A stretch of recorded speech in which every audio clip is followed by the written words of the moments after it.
Hello everyone and welcome back to my channel. I am Nelson, you're watching Nature Nell, and if you're new to my channel, thank you for stopping by. Hit that subscribe button so you can join on the Nature Nell train, because I got to tell you, this year we're packed with so many projects, and it's not all about orchids. We have other things too. So speaking of other things, I've been wanting to replant these. Now, if you guys have been following me the past few weeks and videos I've been putting out, you saw that I was at a show, the Tamiami International Orchid Festival. And of course, they have a lot of Aroids now, a lot of beautiful Anthuriums that they're selling. So I'm dabbling into it, and I didn't know what kind of medium they use. So I went online, I did a little bit of research. Now, I did reach out to some folks that their medium looked really promising, but unfortunately, when I was actually going to become an ambassador, and when I looked at everything and actually started processing my first order, it was twice the amount. The shipping from Canada here, the products were double. So for me, doesn't make sense. So I'm taking a risk on this new brand. It's called Soil Sunrise, and there it is.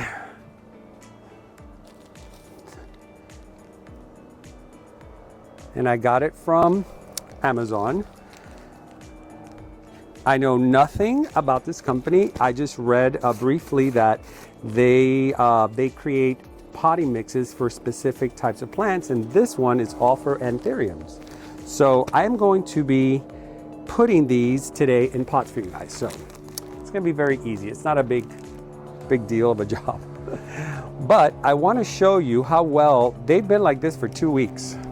And these containers, by the way, here's the name of this one. I have to make sure I don't lose this, so I got to take this out very carefully. But I noticed that, you know, when they do these in kokedamas, which is that a kokedama is a ball of moss that they put around the root base, and it becomes sort of like, it's a Japanese form of art form for plants. And what it does is it creates this beautiful ball on the bottom of moss, and the plant pretty much lives there forever and ever. So I saw this and I said, you know, I don't really need to take them out. It's almost like a kokedama, as they would say in Japanese. Kokedama. All right. So it is beautifully wrapped. They did a really nice job with this. Ooh, it smells kind of funny. Well, not really. For a moment there, I thought it did, but actually it smells like dirt. So what I'm going to do, guys, I'm going to remove all this moss, only because I'm not putting it in sphagnum moss, and I would rather not mix those two mediums for a main reason. The main reason is I'm in an extremely humid environment, and so I don't want to add so much humidity to the roots. So I got two for the price of one. Maybe I'll just put one in one and one in the other. That's a good idea. Yay me. So anyways, I'm gonna put this one in this pot. I think it's such a pretty pot. It's really a Cattleya pot. So I'm gonna put it in here. It just looks really pretty in there, guys.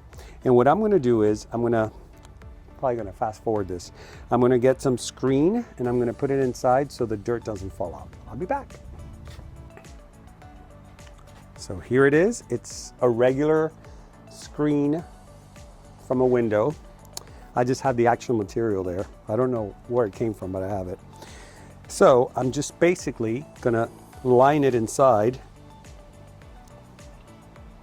with the screen.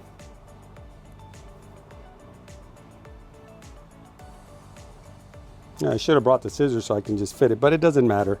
As long as it's covered in there like this, the dirt will push it out and it'll add the weight, or the medium, should I say. I'm making a mess over here. All right, guys, let's get this party started.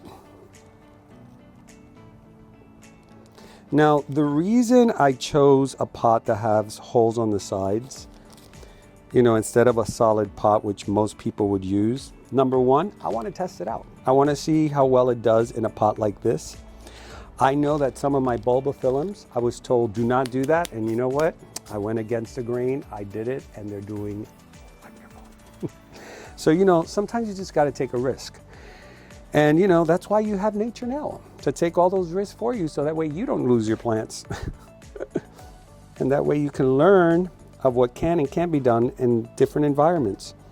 Because unfortunately, you know, well, not unfortunately, but in our area here, our humidity, our zone is 10. For you guys that know agricultural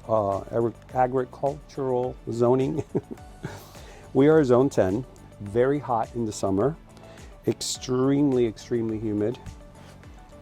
But you know, the plants here love the temperature here. The only thing is that because our environment is so good at keeping humidity high and things kind of on a moist tropical level, we tend to do what, you know, most people do, water their plants every day. And sometimes when the rainy season, you do that and you kill your plants. I've killed several of these beauties, and not expensive ones. I'm just starting to dabble into these, and hopefully I can start doing more of these plants in the future, and specializing not just in orchids but also in Anthuriums, because I have the perfect location for it. So why not? You know, why not try it out and see how it turns out here in our beautiful ranch. All right, so I'm almost done here patting this.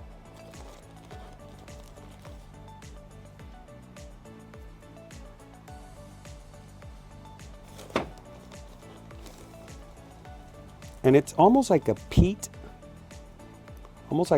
moss.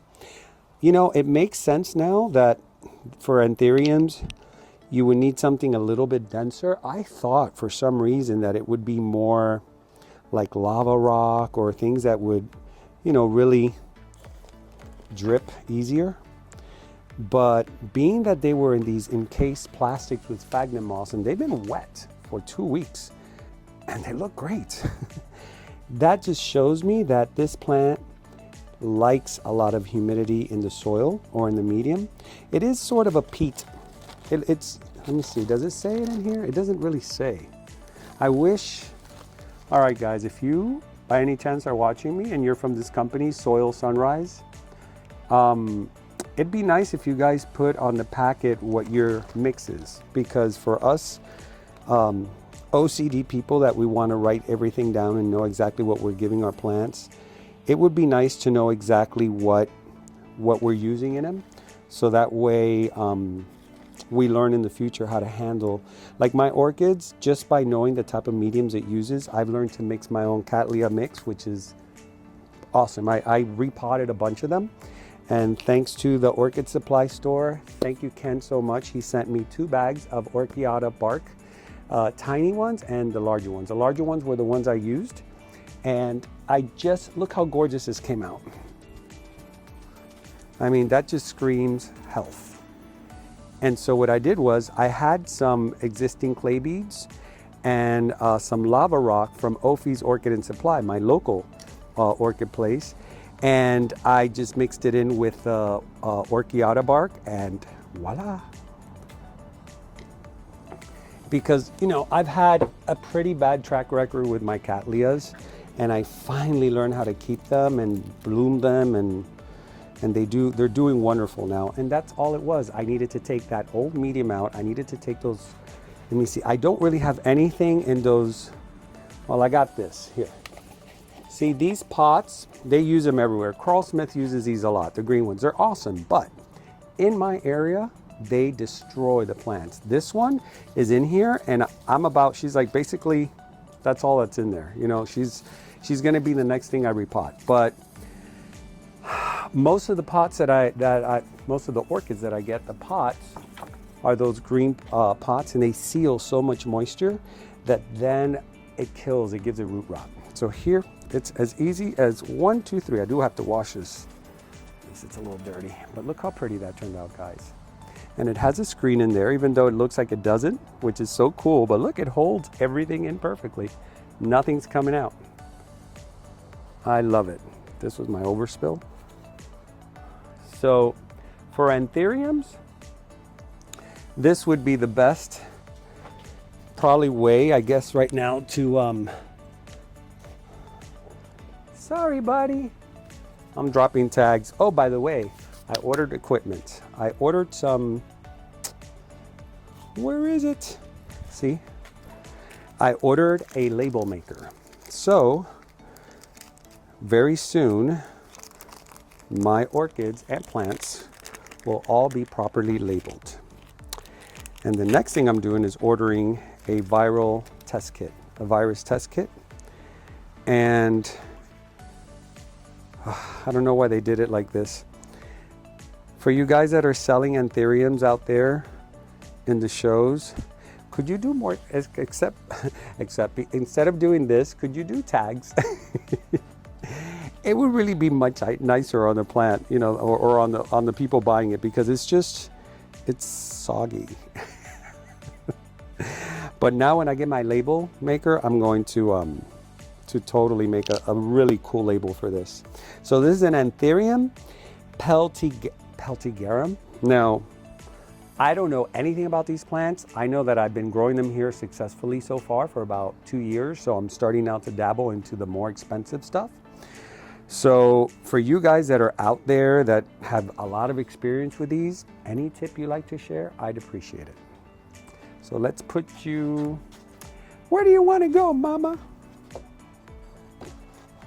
Put you there. Now I still have an extra one, so I'll do this one later.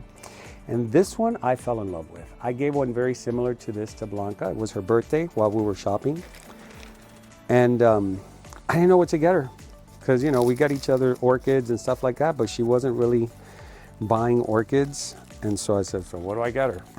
So I was like hawking her and seeing what she would pick up. And she saw me pick this up and she goes, that's beautiful. And I go, you like that? She goes, yeah. And I was like, look, they have one more here. And she's like, oh, I love this. And I go, good. And I took it out of her hands and I said, happy birthday. She's like, Nelson.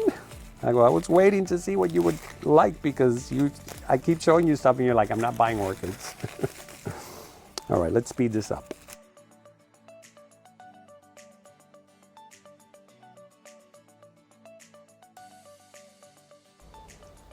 Now, I'm gonna take, again, all this sphagnum moss off, because honestly, I don't know if this is gonna be a good thing to leave in there with the medium. Maybe it is, maybe it isn't. I think safer it is to just take all this out, the old medium, and just put some fresh one in there, right? I mean, I can't take everything out because it's really like mashed into these roots, and these roots are very thin. So I have to be careful. This is not like orchid roots that they can handle a little bit of tugging. This you can break easy. All right. So this is a really, really old pot that I love. I love when they get old and like mossy, and some people don't. And I'm like, why would you want a brand new pot? Like, I can see if you're doing like a project or something for a party or an event, I get it. But to have at home, you know what, guys? I think I'm gonna put this in a, I'll be back. She deserves red because she does look kind of regal, so we'll give her the red.